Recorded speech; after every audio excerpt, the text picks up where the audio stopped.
First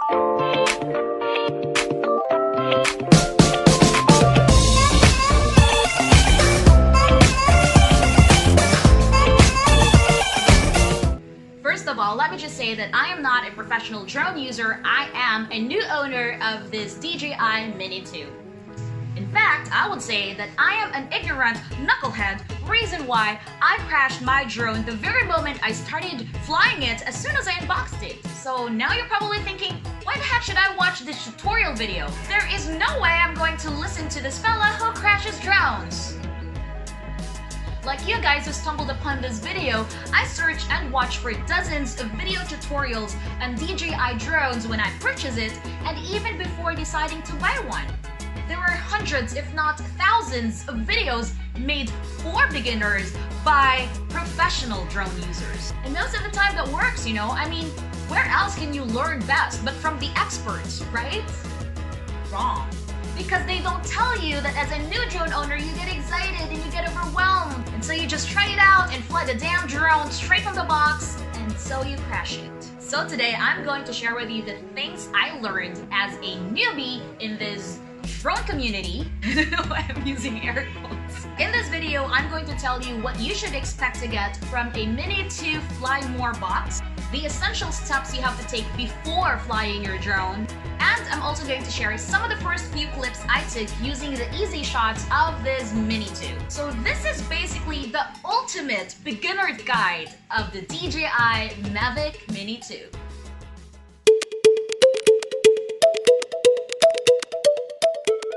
So if you are a professional drone pilot or aerial filmmaker, please stop watching this video. I know I'm just going to embarrass myself, so please just go. But like what I said, this is for the beginners like me, so let's go ahead and get started. I pre-ordered my Mini 2 because here in the Philippines, it came out a little later compared to the other countries, and here in Cebu, it was out of stock. But as soon as I got my package, I was so happy, and this is the box that you will get when you order the DJI Mini 2 Fly More. And I originally thought of creating an unboxing video, but I thought it was going to be very boring, so I'm just gonna go ahead and show you what's inside the box. So it comes with this really cool bag, and I'll show you what's inside this pack. This is everything that you'll find inside the bag, and as you can see, there are several compartments, which I really like because it keeps your drone and everything in the bag secure. Like I said, I've already used this, and when I was out, I was wearing this bag along with me as I was out there shooting, and it felt really just comfortable. So the first item that I'm taking out of the bag is the actual drone. So this is the Mini 2. This is how small it is. I like that it comes with a strap. It keeps the propeller secure and in place, and we're definitely going to talk more about this later on. The next thing that I'm taking out is the controller. So I just put it back in its plastic pouch. I'm also going to show you guys that one later on. Let me just pull out this box, which has the external or the extra batteries and the charger, some cables. What else do we have here? Some literature, and also let me just go to show you very quickly. I like that it also comes with like a pocket, an extra pocket where you can store your extra propellers, some cables, and some, you know, necessary items that you are going to bring with you as you go out there and shoot for your clips.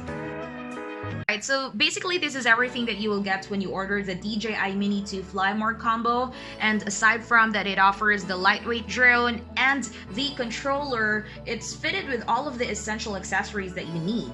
So right now I'm going to talk about the drone and the remote controller. So how do you turn on this drone? So first you need to remove the strap and the gimbal cover, right? And you need to unfold the front arms first before the rear arms. And to turn it on, you just simply need to press the power button twice. The first press, you know, just shows you the battery level, and the second press turns the drone. So that's 1, 2, right? As you can see, the gimbal is adjusting. This drone is now turned on. Alright, now moving on to the remote controller. To turn on the remote controller, it's the same. All I have to do is just press the power button twice. That's 1, 2. Right, there we go. And let me quickly show you the parts of this drone. So here in the middle is the flight mode switch. So it's basically just a switch between sport, normal, and cine mode. So depending on the type and style of videos that you're taking, you can switch from cine, normal, to sport. Of course, cine is pretty slower than the normal, and then sport, of course, makes your drone move really, really fast. So next one is the pause or return to home button. So the aircraft, returns to the last recorded home point when you press this button, and when you press it again, you cancel the return to home function. The next part here is the battery level indicator. So the lights, the 4 lights here shows you the how much battery you have left on this controller, and the control sticks. So the control sticks are removable and are easy to store. So all you have to do is just to screw the sticks to the controller, and the sticks basically controls the aircraft movement. So it's pretty simple once you get used to how to control the movement of your drone.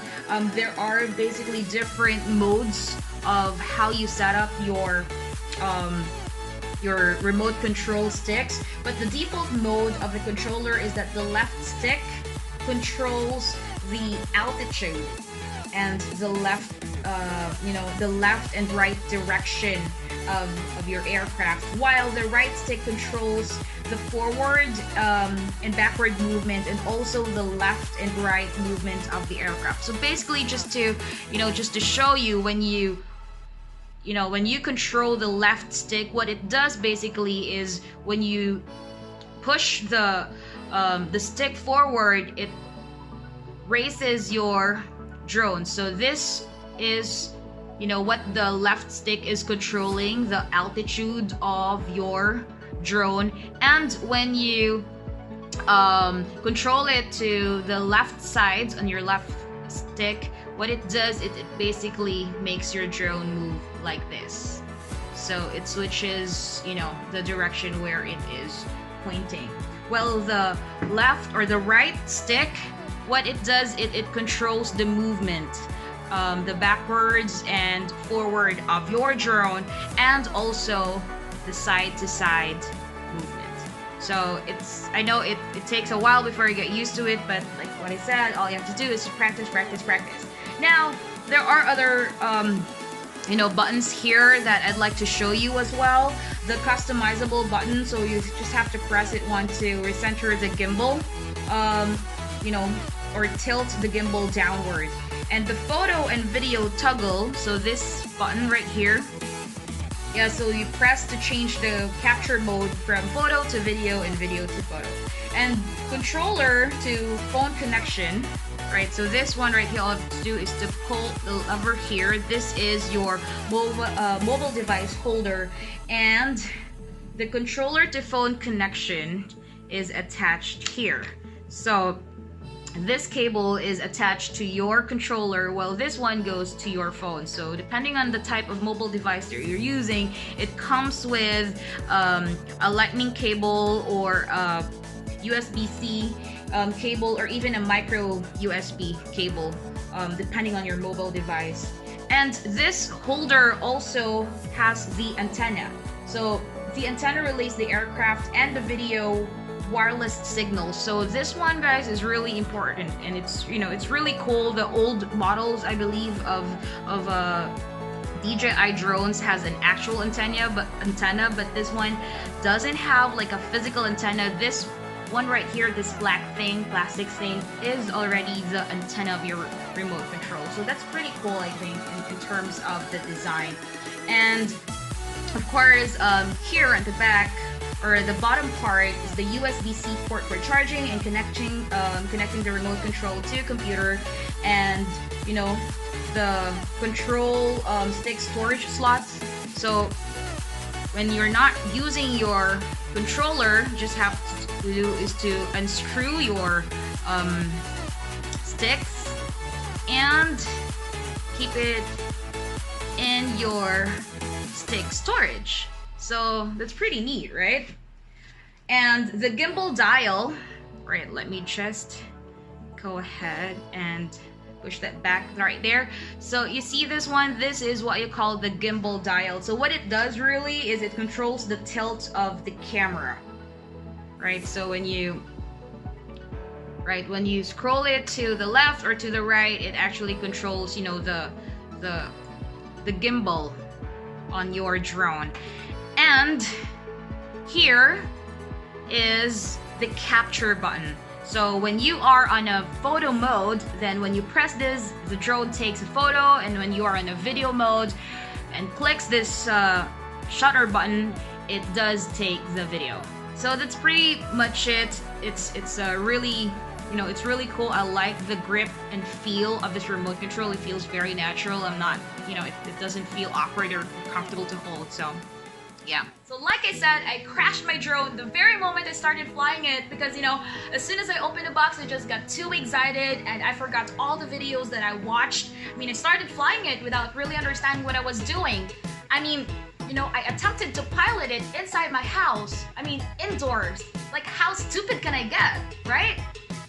So this is what happened. As you can see, I'm not sure if it's clear enough, but the upper shell of my drone is broken. I mean, there are cracks, and when that happened, I was so scared and nervous. I thought I totally broke my drone. But then I reconfigured it and started to fly it properly this time. It just, you know, flew perfectly. Like, you know, this is the beast. I like how durable DJI makes their drones like this. This is so tiny and so small, looks very, very delicate, but it's built to actually stand some terrible or major crashes, hopefully. But I ordered the spare part from eBay, which is the upper shell of the Mini 2, which I intend to replace by myself, and I'll probably try to create a video of it too. So before flying your drone, I want to give you a quick tutorial on the DJI Fly app because the Mini 2 can only be used with the Fly app, and you can download the app from Google Play or Apple Store. So first, connect your mobile device with a remote controller, then connect with your drone via the Fly app. Once connected, this is what you'll see on your screen. So click the Go Fly icon on the home screen to connect directly to your Mini 2 to enter the camera view to fly your aircraft. The camera view basically has everything you need to have a safe and fun flight experience from takeoff to landing, and I'm not going to be able to give you an in-depth tutorial of each function, but I'll show you the basic elements to get you started. So I'll explain each icon clockwise, starting from the upper left of the camera view screen, and the first icon is the flight modes. This icon displays whether you are in normal, cine, or sport mode, and mine shows N because I'm on a normal mode right now. Okay, the next icon is the aircraft status and flight status that displays if your drone is in flight or not and displays important warning messages. So mine shows takeoff with caution, no GPS, and that is because I'm indoors. And this is exactly why I crashed my drone. I totally ignored the message, which is something that you should never do. I mean, never ever attempt to fly your drone inside your house. Like, please don't follow my example. And I'm just showing you this for demonstration. The next icon on the upper right of the screen is the battery information. This displays the battery life, remaining flight time, and information regarding the overall health of your battery. Then you'll find the signal strength and the small satellite icon on the top right corner of the camera view screen to view the video downlink signal strength between the aircraft and the remote controller, and also how many positioning satellites are currently connected to your Mini 2. Like I said, the GPS signal is very important, and right now I'm only getting 5, which isn't good enough. I think, a safe number is around 12 or more, so don't fly your drone if it's less than that. Next, you tap the 3 dots on the top right corner of the camera view screen to open the overflow menu, which you can use to make important safety, control, camera, and transmission settings for your Mini 2, and also lets you view your aircraft information. Moving down to the next icon is the shooting mode. You click this to select different shooting modes for photo, video, pano, and even quick shots. Next is this shutter or record icon. So you use this button to take photos or videos depending on your shooting mode. But I personally prefer using the capture button on the remote controller because it's just easier. Now the camera mode switch allows you to adjust the camera settings of your drone, and you can switch from auto to manual so you can adjust the exposure and the shutter speed and etc. And beside that, you'll see the SD card icon that displays the remaining number of photos and video recording time left in your SD card. Now to the bottom left of the camera view screen is where you can check your flight telemetry data next to the map and location information field. You can view a variety of different data such as the current height and flight distance of the aircraft, or check the aircraft's vertical and horizontal movement speeds. Right now it shows 0 because the drone is not in flight and it's basically just beside me. And then you'll find the map icon at the bottom corner of the camera view screen to view location information of your aircraft and the surrounding areas. Make sure to check this map to find geo zones or areas with flight restrictions, locate your home point, and change the map overlays. So again, this is why GPS is very important, because if you don't have GPS signal, your drone cannot locate the home point and you'll have to land it manually. Now the auto takeoff button is also located just above the map, which comes in handy when you want to start flying without using your remote control. Tap the icon, and when the prompt appears, press and hold the button to initiate auto takeoff or landing. Takeoff. So right now my drone is hovering above me, but I'm not going to pilot it anymore, otherwise I'm just gonna crash it again. So make sure to fly your drone outside with open space and less obstacles for your aircraft. So that's it. Now you're ready to go outside and fly your drone. Enjoy your Mini 2. I myself enjoyed flying it, and I'm going to show you some of the videos that I took using this.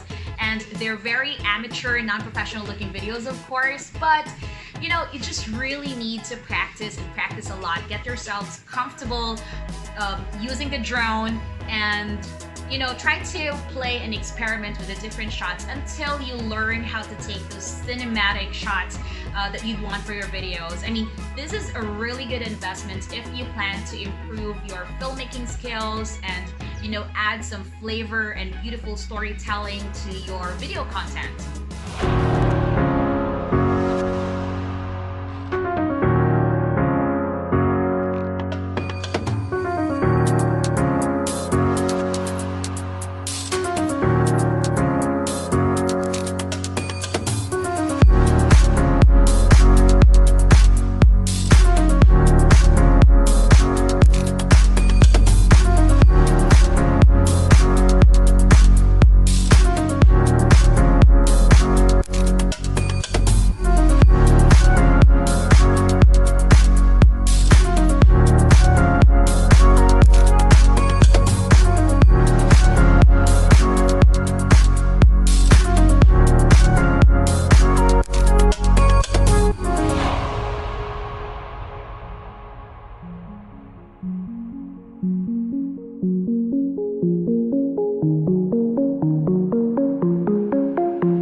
So thanks for watching, and I hope you learned something new today. Don't forget to like this video, subscribe to my channel, and hit the notification bell for more videos like this.